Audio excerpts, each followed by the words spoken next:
Hi అండి, welcome to మహితాస్ channel. మహితాస్ ఛానల్లో ఈరోజు వీడియోలో ఒక మంచి రెసిపీ అయితే మీకు పరిచయం చేయబోతున్నాను. ఈ ఎండలకు కడుపులో చల్లగా ఉండి నోటికి కమ్మగా ఉండే మజ్జిగ చారుని అయితే మీకు చూపించబోతున్నాను. ఆల్మోస్ట్ ఈ రెసిపీ అయితే అందరికీ తెలిసే ఉంటుందండి. కాకపోతే మన ఛానల్లో ఒకసారి అందరికీ గుర్తు చేస్తున్నాను అనమాట. తయారీ విధానం చూసేయండి. ముందుగా స్టవ్ ఆన్ చేసుకొని ఒక ప్యాన్ పెట్టుకొని 2 స్పూన్ల వరకు ఆయిల్ వేసుకోండి. ఆయిల్ కాస్త వేడిన తర్వాత పోపు దినుసులు వేసుకోవాలి. పోపు దినుసులు కూడా కాస్త వేగిన తర్వాత 2 వెల్లుల్లి రెబ్బలు, అలానే 2 ఎండుమిరపకాయలు వేసుకొని తర్వాత కొద్దిగా కరివేపాకు, అలానే పసుపు, సన్నగా కట్ చేసుకున్న పచ్చిమిర్చి, సన్నగా కట్ చేసుకున్న ఉల్లిపాయలు వేసుకోండి.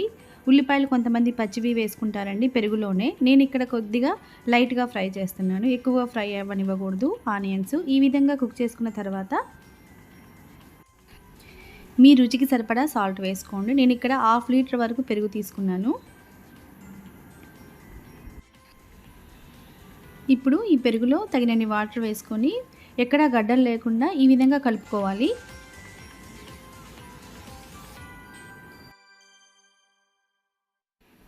ఈ ఆనియన్స్ లైట్గా వేగనివ్వాలి, ఎక్కువగా వేగనివ్వకూడదండి. ఇలా పచ్చిగా ఉన్నప్పుడు మాత్రమే మనము ఇందులో పెరుగు వేసుకుందాము. ఇలా మిక్స్ చేసుకున్న పెరుగుని ఇందులో వేసేసుకోండి. స్టవ్ ఆఫ్ చేసుకొని పెరుగు వేసేసుకోండి.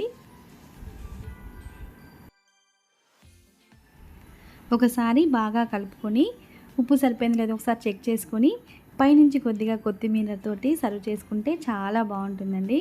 తప్పకుండా ట్రై చేస్తారు కదా. రోజు తిన్నా కూడా కమ్మగా ఉంటుందండి. ఈ ఎండాకాలంలో ఎన్ని చికెన్లు మటన్లు ఎన్ని తిన్నా కూడా, ఏమి ఉన్నా కూడా ఈ పెరుగు మజ్జిగ ఉంటే సరిపోతుంది. తప్పకుండా ట్రై చేయండి. మరిన్ని వీడియోస్ కోసం నా ఛానల్ని సబ్స్క్రైబ్ చేసుకోండి. Thank you for watching. Bye bye.